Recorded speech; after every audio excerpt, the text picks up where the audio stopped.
जोहार झारखंड, नमस्कार सभी को। भारत में संविधान गरीब और अमीर के लिए अलग अलग है। जैसा कि आप जानते हैं, गरीब का कहीं भी सुनवाई नहीं है, आप जानते हैं। क्योंकि अगर एक बड़े उद्योगपति, बड़े बड़े कंपनी को अगर सरकार को ज़मीन देना हो तो उसके पीछे कई हजारों सरकारी अफसरों को नियुक्ति कर दी जाती है। लेकिन अगर एक गरीब का ज़मीन पर किसी भी प्रकार का विवाद चल रहा हो तो उस पर कोई भी सरकारी अफसर संज्ञान में नहीं लेता है। क्योंकि सरकार के ऑफिसर जो होते हैं वो किसी न किसी प्रकार से सरकारी पदों पर बैठकर वो गुंडागर्दी करने का काम करते हैं। एक मामला आया है हजारीबाग के बरकट्ठा बसरिया गांव से, जहां एक दलित परिवार के ज़मीन पर कब्जा कर लिया गया है और उनका नाम है प्रभा देवी पति सुरेंद्र राम। मंगलवार को कल प्रभा देवी पति सुरेंद्र राम और अपने बच्चों के साथ हजारीबाग डीसी ऑफिस आई थी, जिसमें उन्होंने उम्मीद की थी कि कम से कम डीसी ऑफिस जाने के बाद उनका जो शिकायत है दर्ज की जाएगी और उन्हें न्याय दिया जाएगा। लेकिन उनके साथ ऐसा कुछ नहीं हुआ। अंत में प्रभा देवी घंटों इंतजार करने के बाद जब डीसी महोदय नहीं मिले शिकायतकर्ता से, तो प्रभा देवी ने अपने ऊपर ज्वलनशील तेल डालकर आत्मदाह करने की प्रयास किया। उसके बाद हजारीबाग प्रशासन को नींद खुली, जबकि डीसी कार्यालय में ही मौजूद थे। उसके बावजूद भी प्रभा देवी को बुला नहीं रहे थे कि क्या शिकायत है, आके दर्ज कराएं। और घंटों इंतजार करने के बाद प्रभा देवी ने जब अपने ऊपर तेल डाला खुद को आत्मदाह करने के लिए, उसके बाद उन्हें प्रभा देवी को डीसी महोदय के समक्ष ले जाया गया और उनके बाद कार्रवाई का केवल आश्वासन दिया गया, कोई कार्रवाई अभी तक नहीं किया गया। महिला का साफ साफ कहना है कि उनके ज़मीन पर 5 सालों से कब्जा किया गया है और उस पर लगातार ये आवेदन दे रही है, लेकिन उन पर किसी भी प्रकार का अभी तक कोई सुनवाई नहीं किया गया है। ना ही तो बरकट्ठा अंचल में और न ही अभी तक डीसी ऑफिस में आवेदन देने के बाद भी किसी भी प्रकार का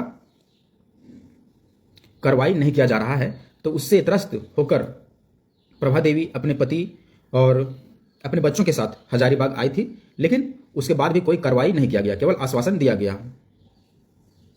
और आप जानते हैं कि झारखंड में कांग्रेस पप्पू प्लस हेमंत सोरेन जमीन घोटाला प्लस जंगल राज आरजेडी का सरकार है। और यही लोग थे जो 2024 में लोकसभा चुनाव से पहले संविधान चिल्ला रहे थे। केवल संविधान को हाथ में रखकर ये संविधान चिल्लाते हैं, कभी संविधान को तो राज्य में लागू भी नहीं करते हैं। खैर, राहुल गांधी को पता भी कैसे चलेगा कि झारखंड में संविधान की क्या स्थिति है, गरीबों की क्या स्थिति है। आज जमीन एक गरीब से किस प्रकार से हड़प लिया जा रहा है बड़े बड़े भूमाफियाओं के द्वारा।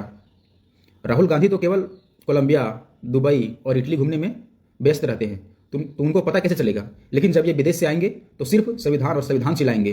अभी झारखंड में आना चाहिए, स्थिति क्या है ये जायजा लेना चाहिए। झारखंड में केवल संविधान और संविधान चिल्लाने से कुछ नहीं होता है। राहुल गांधी और हेमंत सोरेन, आपके कार्यकाल में लगातार भूमाफियाओं का आतंक बढ़ते जा रहा है।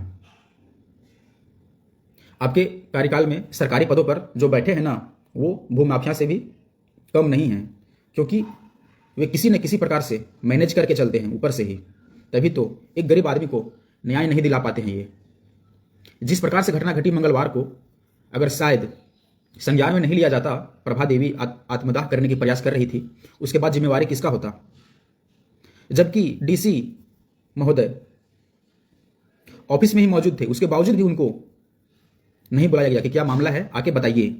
लेकिन जब आत्मदाह करने का प्रयास किया गया तब प्रशासन की होश खुली, तब वे आए, उनको डीसी के समक्ष ले गए और केवल शिकायत दर्ज की और कार्रवाई का आश्वासन दिया। आज पूरे झारखंड में भूमाफियाओं का आतंक बढ़ते जा रहा है और इसको रोकने वाला कोई नहीं है। कोई इसलिए भी नहीं है क्योंकि झारखंड का सीएम ही सबसे बड़ा भूमाफिया में से एक है। आप जानते हैं भूमाफियाओं का आतंक झारखंड में किस प्रकार से बढ़ रहा है। जबरदस्ती कब्जा करना, किसी के जमीन पर कब्जा कर लेते हैं। तो भूमाफियाओं को रोकेगा भी कौन, क्योंकि झारखंड का सीएम ही सबसे बड़ा भूमाफियाओं में से एक है।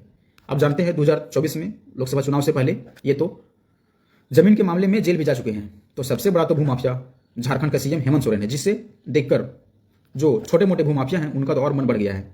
किसी भी गरीब आदमी का जमीन हड़प लेते हैं, कब्जा कर लेते हैं।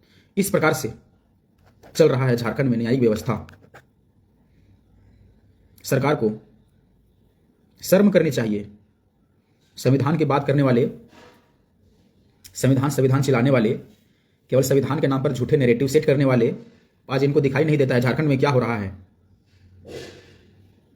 एक दलित परिवार से जमीन छीनने का प्रयास किया गया, जैसा कि आपको हम पहले बताए। प्रभा देवी, पति सुरेंद्र राम अपने बच्चों के साथ आत्महत्या करने की नौबत आ गई उनको। वे लड़ाई करके थक गए, अब जीत नहीं पा रहे हैं, क्या करेंगे वो। न्याय नहीं मिल रहा है उनको कहीं से, न बरकट्ठा अंचल से न्याय मिला, न डीसी ऑफिस हजारीबाग समाहरणालय आने के बाद भी किसी भी प्रकार का न्याय नहीं मिला।